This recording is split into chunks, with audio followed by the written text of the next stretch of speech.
5년 전에 남편의 외도를 알게 되어 별거를 시작했습니다. 당시 8살, 5살 아이 둘 키우느라 정신없기도 했고, 결혼 전부터 남편 회사가 출장이 잦았고 야간 작업도 많은 직장인 걸 알고 있어서 외박을 하건 늦게 들어오건 그런가 보다 했습니다. 그런데 오히려 상간녀가 이런저런 신호를 저한테 보내더라고요.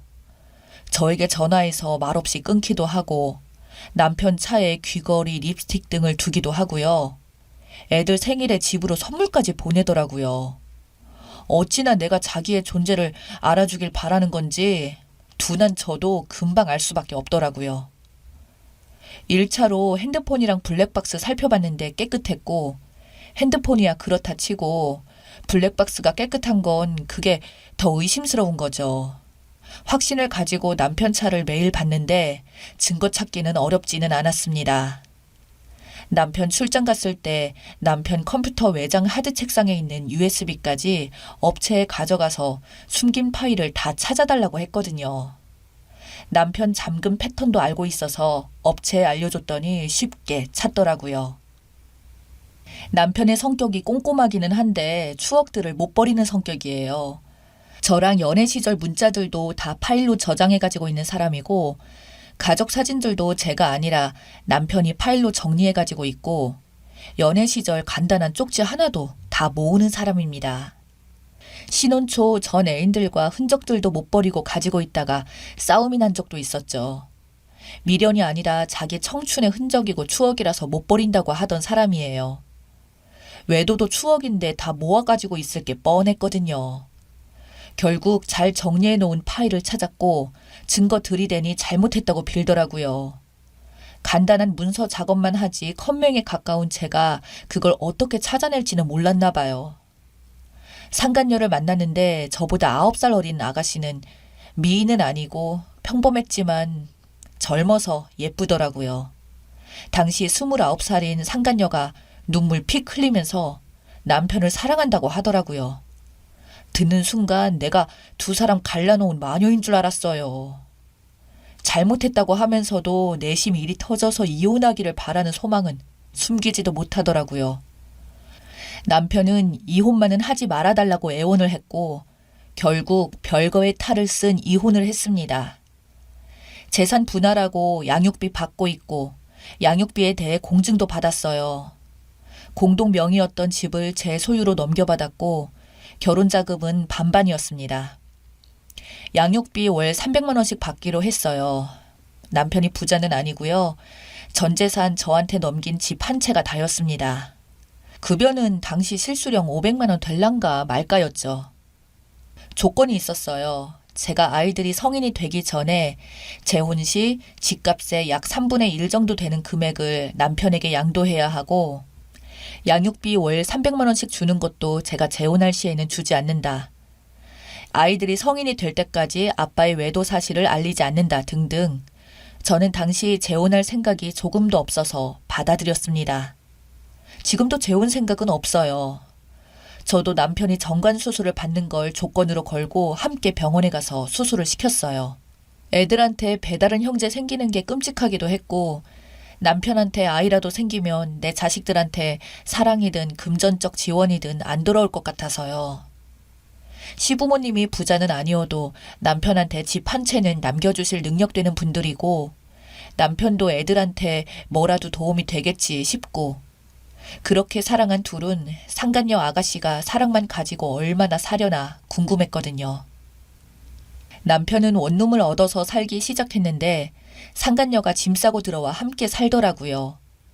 당시 그게 화가 나기보다는 남편 양육비 300만 원 주고 나면 200도 안 되는 돈 남는데 월세 내고 용돈에 각종 공과금, 보험금 내고 나면 생활비를 얼마 줄지 참 궁금하더라고요.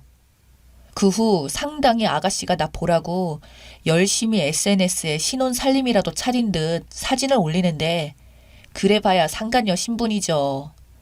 주말이면 시가에서 남편과 애들이 1박 2일 만나거나 저랑 애들이 남편을 만나서 간단히 영화 보고 외식하거나 하는데 상간녀 혼자 열심히 신혼놀이 해도 행복할 리가 없다는 거 우리 다 알잖아요? 상간녀가 시가로 몇 번 찾아갔지만 시가에서는 일절 안 보려고 동네 사람 부끄럽다고 오지 못하게 합니다. 그 사이 작은 아파트 전세로 이사하긴 했는데 대출금 갚으려면 힘들겠죠. 맨날 SNS에는 예쁘게 연애하면서 행복한 척 다 하더니 작년 제가 차 바꿀 때 남편이 성과금 나온 돈 1,500 보탠 걸 알게 되더니 저한테 처음 전화해서 따지더라고요. 집 가져갔으면 됐지 않냐고. 집에서 쫓아내놓고 양육비를 300만 원씩이나 가져가 놓고 1,500만 원 받아갔다고. 양심이 없다고 목소리까지 떨면서 화내는 거예요. 달라고도 안 했는데 주던데? 서류에서 남편과 나는 부부인데 남편이 부인차 사는데 돈 보태주는 게 뭐가 이상해? 상간녀가 본처한테 그걸 따지는 게 더 어이없어. 네 번호 차단할 테니까 너도 내 번호 삭제해라, 이 상간녀야. 했더니 도움 받을 거 다 받았으면서 왜 이혼 안 하냐고 따지더라고요. 그래서 내가 누구 좋으라고 이혼하냐고 난 지금 이 상태가 너무 좋다고 했죠.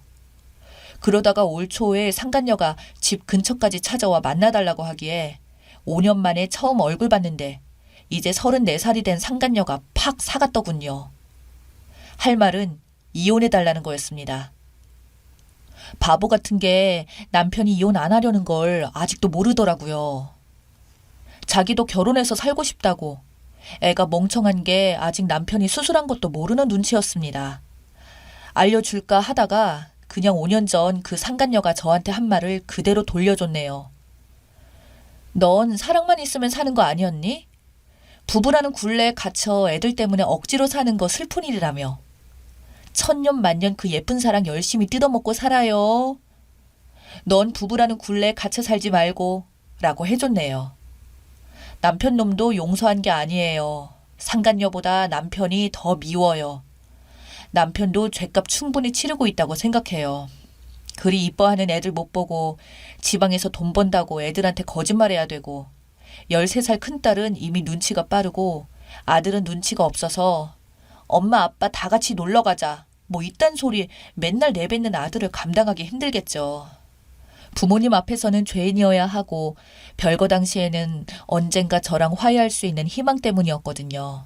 애들에 대한 죄책감 때문이었든 뭐든 수술을 요구하는 내 요구를 들어주는데 5년이 흐른 지금 그 속이 어떨까 싶어요. 물론 열심히 원하면 난임 치료를 통해 아이를 가질 수 있겠지만 남편이 이제 44살인데 애 둘 있는 마당에 그렇지 안 하겠죠. 참 궁금해요. 이제 5년이 지났는데 앞으로 5년 지나면 39살에 49살인 저 둘은 알콩달콩 함께 살고 있을까요? 바보 같은 상간녀 아가씨는 그때까지도 남편이 수술한 걸 알까요? 모를까요? 우리 애들 대학 갈 때까지 이런 지저분한 사정 몰랐으면 좋겠는데 큰딸은 워낙 눈치가 빨라서 조심해도 알게 될 텐데 아직까진 엄마 아빠 사이가 나빠서 따로 산다고만 알고 있거든요. 외도나 아빠가 동거 중이라는 사실은 몰라요. 상처 많이 안 받기만을 바랄 뿐입니다. 추가입니다. 남편 수술은 제가 강제로 시킨 게 아니에요. 남편도 애들한테 배다른 형제까지 만들지 말라는 제 의견에 동의를 했었고 그 증거로 수술을 요구한 것뿐입니다. 이혼은 남편이 원하면 언제든 해줄 생각이에요. 남편한테 미련이 없고 그 누구와도 재혼할 생각이 없고 연애조차 생각이 없습니다. 남편 없는 여자는 또 없는 대로의 즐거움이 있습니다. 저는 불행하지 않아요. 제가 생각하는 상간녀에 대한 최대의 복수와 보상은 돈이에요. 한 부모로 애 키우는데 돈 없으면 비참하지요. 댓글 소개해 드릴게요. 다들 주작이라고 하시는데 실제로 저렇게 사는 사람 봤습니다. 남자가 바람기가 많아서 애들은 전처한테 주고 자기는 젊은 여자를 택하고 그래도 제 새끼 부족함 없이 키우라고 집도 주고 양육비도 큰돈 또박또박 주는 걸 알아요. 아이들이 전부 사립학교를 다녀서 압니다. 동거하는 집에도 자기 애들 불러서 좋은 음식 사 먹이고 먼 일 나면 후다닥 달려가서 처리하고 이쯤 되면 동거는 뭘 보고 하는 건지 의아해집니다. 몇 년 그렇게 살더니 여자는 그 남자 버리고 고향 가서 다른 남자와 결혼. 그 뒤로도 그 남자 다른 여자 만나서 재혼합니다. 그런데 절대 아이는 안 만듭니다. 다들 남자가 멍청하고 순진하다고 하는데 천만의 말씀. 그 남자가 진짜 진짜 무서울 만큼 야가 빠진 남자예요. 이게 진짜 현실적인 사이다지. 그 둘 다시 만나면 꼭 둘이 천년 만년 행복하게 꼭 붙들고 살라고 해요. 서드 만들기 싫으면 피부 관리하고 사생활도 둘 셋 달고 오라고 하시고요. 그게 찐 복수죠. 상간녀는 자기가 영원히 20대 아가씨인 줄 알았을 거고 자기 사랑이 평생 갈 줄 알았는데 본인은 그냥 상간녀, 그 이상 그 이하도 아니고 혼인신고도 못하고 자기 친구들은 다 결혼해서 애도 낳고 그럴 텐데 이제 와서 현타 왔나 보네요. 처음에는 세기의 사랑인 줄 알았는데 지나고 보니 일개 상간녀니까 이제 못 견디는 거죠. 쓰니도 애들 대학 가면 이혼하세요. 증거 다 가지고 계시죠. 늙은 남편 수발될 수 있으니 몇 년만 참으면 되겠네요. 시부모도 그것 때문에 쓰니한테 뭐라고 못하고 벙어리 냉가슴 앓고 있을 거예요. 재혼해서 애들한테 말하고 애들 힘들게 사는 거 보면 어떤 상황이라도 재혼은 말자 생각하는데 돌아서 생각해보면 쓰니처럼 하는 게 현명한 것 같아요. 더럽게 엮이지 말고 쿨하게 갈라서라며 정신승리 중이라는 분들은 부모가 안 되어 보신 분들이지 않을까 싶어요. 엄청 현명하신 분이에요. 저도 애엄마인데요. 여자는 남자 없이도 살아요. 그런 거지 같은 놈이면 돈만 뜯어내고 서로 신경 끄고 살면 베스트죠. 애들도 많이 컸을 텐데 나중에 인생 즐기며 사시길 바라요. 속 시원한 열린 결말의 영화를 본 듯 하네요. 그냥 친한 친구에게 말하듯 글을 써도 될까요? 쓰니는 엄마로서의 의무를 선택하셨고 전 남편은 남자로서의 선택을 한 거겠죠. 누가 봐도 비난의 화살은 전 남편에게 향하고 그 사람은 그냥 저냥 남의 남자잖아요. 신경 쓸 대상이 아닌 존재 때문에 우리 신경 쓰지 말아요. 우리 중요한 게 무엇인지 정확히 알고 거기에 집중해요. 너무 속물 같지만 살다 보니 돈과 자녀들이 중요한 것 같아요. 정확히는 바르고 열심히 번 돈과 사회에서 제 역할을 하는 바르게 큰 아이들이요. 아이들은 현명한 쓰니님께서 잘 키우실 것 같다 패스하고 돈 얘기를 해도 될까요? 이런 댓글창에 돈 얘기라 쓰는 저도 웃기지만 당당한 혼자이신 분들은 남자가 아니라 부동산이나 금융자산 등 자산에 집중하고 시간의 지남에 따라 강해지는 것 같아요. 말로 아닌 글을 쓰니 정말 답답하네요. 저도 글쓰니님 응원합니다.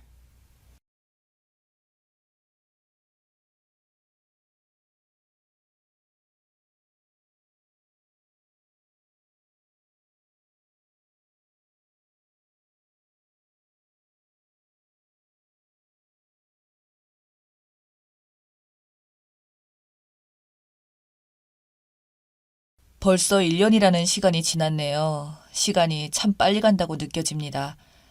이건 좋은 건지 나쁜 건지 그냥 아직도 답답한데 누구에게도 이야기할 수 없어서 이곳에 글을 올립니다. 아마 이 글을 보고 대부분의 분들이 저를 욕하실 거라고 생각을 합니다. 근데 머리로는 잘못되었다는 걸 아는데 아직도 마음은 그걸 모르더라고요. 결국 1년이라는 시간이 지나는 동안에도 저는 변하지 못한 것 같네요. 그래도 다행히 이제는 그 사람을 많이 잊은 것 같습니다. 그 사람을 만난 건 1년 전이에요. 아니 정확히 하면 1년하고 몇 달 정도 더 되었네요. 작년 여름에 그 사람을 만났으니까요. 근데 전 군대를 막 전역하고 오랜만에 친한 친구들과의 만남에 푹 빠져 있었죠. 그러던 어느 날 친구놈이랑 같이 어느 술집을 갔어요. 거기서 일을 하고 있는 그녀를 보았고 처음에는 그냥 참 호감이 가는 사람이라고만 생각을 했습니다. 그런 만남이 지난 1년 동안 저를 이렇게 힘들게 할지는 몰랐어요. 그냥 느낌이 너무 좋아서 얼굴 한 번 더 보려고 이것저것 주문도 하고 물어보기도 하고 그랬었네요. 근데 그 사람은 조금 귀찮기도 했을 텐데 항상 웃으면서 대해주었습니다. 그때 그 사람에게 빠져들었었나 봐요. 그 이후 그 사람이 너무 보고 싶어서 그 술집을 여러 번 찾아갔습니다. 그리고 3번째 찾아갔을 때 그 사람에게 제 연락처와 한번 만나보고 싶다는 쪽지를 적어서 주었어요. 참, 지금 생각해보면 그때 그 쪽지만 아니었어도 그냥 가벼운 만남으로만 끝내고 지금 이렇게 힘들어하지는 않을 텐데 하는 생각도 듭니다. 그리고 그날 저녁 그녀에게 연락이 왔습니다. 너무 좋았죠. 그때는 막 일이 끝나고 집에 가는 길이라고 그렇게 문자가 왔더군요. 그날 둘이 새벽까지 이런저런 이야기를 했던 것 같네요. 그리고 그 다음날 제가 용기를 내어서 일 끝나고 시간이 있냐고, 시간이 있으면 같이 술이나 한잔하자고 그렇게 얘기를 했습니다. 그렇게 만났죠. 너무 좋았어요. 정말 너무나 행복하고 좋았습니다. 그 이후로 저희는 많이 친해졌어요. 처음에는 서로 존댓말을 쓰다가 나중에는 편한 호칭으로 부르기도 하고 그렇게 두세 번의 만남을 더 했었습니다. 그러던 어느 날 저에게 전화가 오더군요.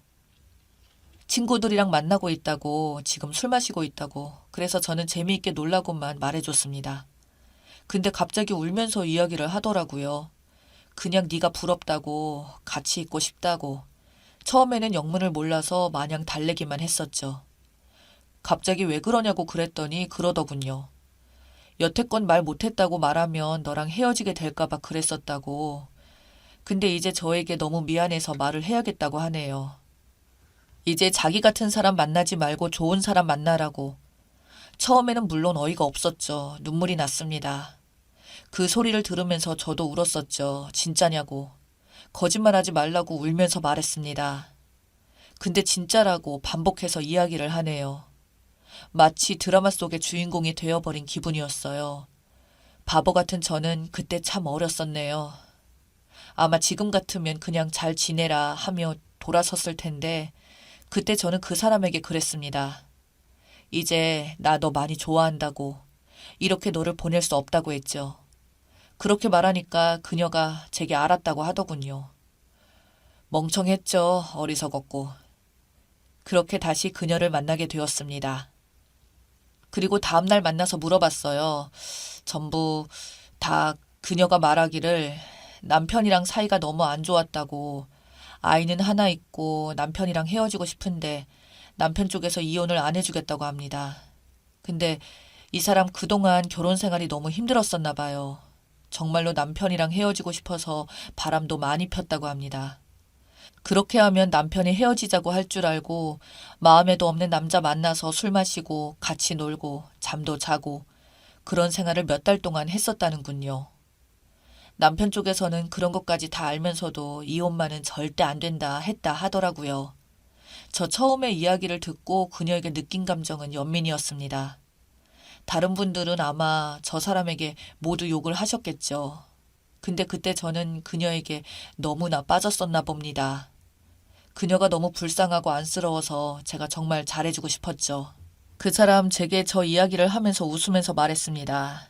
아무튼 그렇게 서로에 대해 알게 되고 몇 번 더 만났었죠. 그러다 어느 날 갑자기 그 사람과 연락이 끊겼습니다. 말 그대로 아무런 연락도 없이 사라졌어요. 너무나 걱정이 되었지만 제가 그 사람에 대해 알던 것은 전화번호 하나였어요. 근데 그 핸드폰마저 연결이 안 되더군요. 한동안 아무것도 못했습니다. 혹시나 무슨 일이 있는 건 아닌지 너무나 걱정돼서 그리고 2주일 정도가 지났을 때 갑자기 그 사람에게서 연락이 왔습니다. 자기는 잘 지낸다고 걱정해줘서 고맙다고요. 정말로 그때는 다행이라고만 생각을 했었습니다. 어디 안 아프고 잘 지내고 있는 게 너무 다행이라고, 늦게라도 이렇게 연락을 줘서 너무 고맙다고, 정말 그때는 드라마를 찍었던 것 같네요. 그 사람 2주 전에 남편이랑 싸우고 집을 나왔다고, 그때 핸드폰도 부셨다고, 그래서 연락을 못했다고 그러더군요. 그리고 그 주말에 바로 그 사람을 만나러 갔습니다. 너무나 오랜만에 만나게 되니까 정말 좋더라고요. 그렇게 다시 연락을 하게 되었습니다. 그 사람 보름 정도 뒤에 다시 집으로 돌아갔고 저희는 예전처럼 다시 조심스럽게 만나게 되었어요. 그러던 어느 날 술에 취한 그 사람이 제게 그러더군요. 자기 과거를 다 이해해 줄 수 있냐고, 자기 너무 힘들다고, 힘들었다고, 그러면서 제게 이야기를 해주었습니다. 정말 화려하더라고요. 그 사람의 과거가. 이 사람 외로움을 정말 많이 타는 사람입니다. 정도 약하고 그래서 더 그랬는지도 모르죠. 결혼 전에는 거의 동거하다시피 한 남자들도 있었고 결혼 역시 전에 헤어진 남자를 잊지 못하고 있는 와중에 술자리에서 지인의 소개로 만난 남자 사이에 아이가 생겨서 원치 않은 남자와 결혼을 한 거였습니다. 나중에 그러더군요. 그때는 아이를 지우는 게 너무 무서웠다고. 그래서 낳은 건데 지금 너무 후회하고 있다고. 이 글을 보시는 분들은 그 사람을 비난할 수도 있지만 그때 저는 그 이야기를 들으면서 너무 가슴이 아팠죠. 조금 더 일찍 만났더라면 정말 행복하게 해줄 수 있었을 텐데 하고 말이에요. 근데 그 사람이 그러더군요. 저를 만나는 동안에도 다른 남자와도 만났다고. 물론 그 남자는 남편은 아니죠. 가끔 그녀가 술을 마시고 저에게 전화를 했었습니다. 그리고 외롭다고 보고 싶다고 늘 이야기를 했고요. 하지만 그때 저는 그 사람에게 못 갔어요. 그 사람이 저에게 그러더군요. 왜 자기를 혼자 두었냐고. 이야기를 듣던 중 오히려 제 탓을 하는 그녀를 보며 너무 화가 났어요. 그렇게 아무 사람이나 만나고 다니던 그녀에게 말이죠. 근데 참 그때 저는 그 순간에도 그녀를 많이 좋아했었나 봅니다.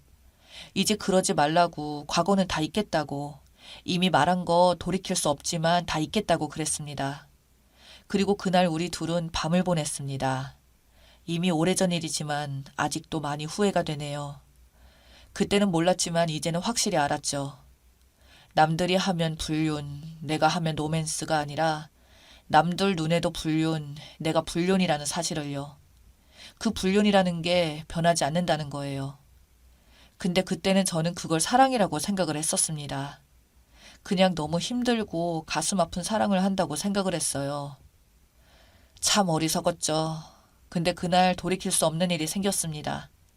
아이가 생겼어요. 그리고 그녀의 남편이 그것을 알게 되었고요. 그 후에 둘은 많이 싸웠답니다. 그리고 남편이 이제 이혼을 해주겠다고 더 이상 힘들어하지 말라고 그녀에게 말을 했답니다. 그녀가 그 이야기를 제게 해주더군요. 자기 이혼하게 됐다고. 그 이야기를 들으면서 그때 그녀를 책임지겠다고, 그 아이 역시 책임지겠다고 그랬었죠. 다시 한번 말씀드리지만 불륜은 불륜입니다. 혹시라도 다른 분들은 저 같은 결정을 하시면 안 됩니다. 근데 그 사람이 그 아이를 지운다고 그러더라고요. 옛날에는 지우는 게 무서워서 아이를 낳고 원치 않은 결혼을 했던 사람인데 이번에는 똑같은 실수를 반복하는 게 싫다고 아이는 지우겠다고 저는 차마 그녀에게 미안하다는 말밖에는 해줄 수가 없었습니다. 그리고 그녀는 얼마 후 아이를 지우고 그녀는 많이 힘들어 하더군요. 그래서 더 잘해주고 더 많이 사랑을 해주었습니다. 정말로 이 사람의 남은 인생을 책임지겠다고 생각을 했었고요. 그때는 정말 어렸었죠. 지금이라면 시작도 못했을 것 같네요. 그리고 다시 둘이 잘 지내게 되었어요. 근데 그 후 2달 정도 지났을 때쯤 그녀가 많이 변하더라고요. 전에는 하루 종일 문자하고 조금이라도 늦게 문자하면 바로 전화를 하던 사람인데 어느 순간인가 전화는 아예 안 받더라고요. 문자도 역시 차츰 횟수가 줄어갔고요. 너무나 갑자기 변한 그 사람에게 적응을 하지 못한 저는 이유를 몰라 답답하기만 했습니다. 물론 지금도 모르겠습니다. 시간이 지나니 그녀는 전화는 아예 피하고 문자만 가끔 보더군요. 그런데 문자가 오더니 이제는 전화하지 말라는 것입니다. 전화 받는 거 귀찮다고. 그리고 일 끝나는 시간대에는 아예 연락이 안 됐었죠. 전화도 문자도 만나자고 하면 항상 약속이 있다든지 보기 싫다든지 그러더군요. 그렇게 1달 가까이 그랬습니다. 그렇게 제가 매달리고 제발 한 번만 만나자고 목소리라도 듣고 싶다고 애원하고 빌었어요. 1달 정도 지났을 때 그제서야 저도 알겠더군요. 이제는 그 사람이 저를 안 좋아한다는 사실을요. 그런데 저는 그때도 그 사람을 너무 좋아하고 또 그 사람이 저 때문에 아이까지 지운 것을 생각하면 미안한 마음이 자꾸 들어서 진심으로 그녀를 끝까지 책임지려 했습니다. 하지만 그녀는 끝까지 저를 매몰차게 거절했어요. 아직 잘 모르겠네요. 다른 사람이 생긴 건지 새로운 사랑을 시작하게 된 건지. 그 후로 많이 힘들었습니다. 아무 일도 못하고 손에 잡히지도 않고 계속 그녀 생각만 했죠. 바보같이 술김에 연락도 많이 했고요. 그런데 이제 1년이 넘는 시간이 지나니까 많이 잊었네요. 아직도 가끔 생각나긴 하지만 정말 많이 잊었습니다. 잊으려고 지우려고 많은 노력도 했었고, 이제 그 사람 정말 좋은 사람 만나서 잘 지냈으면 좋겠다는 생각까지 듭니다. 글이 좀 길었네요. 혹시 이 글을 다 읽으신 분이 있을지 모르겠지만, 읽으신 분들은 모두 저와 그 사람에게 욕을 하시겠죠. 그런데 그 사람 정말 불쌍한 사람입니다. 그 생각만큼은 지금도 변하지가 않네요. 지금의 저는 많이 반성했습니다. 이렇게 주변에 많은 사람들을 아프고 힘들게 상처 주면서까지 하는 사랑은 사랑이 아니라고, 그때 그건 단지 젊은 날의 측은이었고 어리석음이었다고 뼈저리게 느꼈습니다. 혹시나 다른 분들은 저와 같은 일이 반복되지 않으셨으면 좋겠습니다. 모두에게 떳떳하고 인정받을 수 있는 사랑만 하셨으면 좋겠네요. 모자란 글을 읽어주셔서 감사합니다.